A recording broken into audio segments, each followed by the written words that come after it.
একসাথে বড় হওয়া, একই মায়ের গর্ভে জন্ম নেওয়া ভাই বোনগুলো কেন বড় হয়ে পর হয়ে যায়?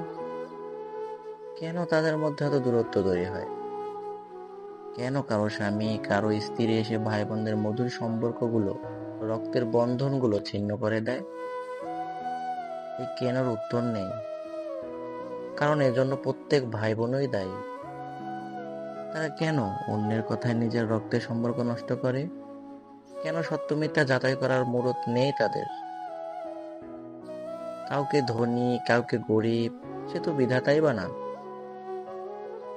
টাকা আর আত্মগরিমায় অন্ধ হয়ে মানুষ একই বিছানায় ঘুমানো ভাই বোনদের সাথে দূরত্ব তৈরি করে যোজন যোজন মাইল।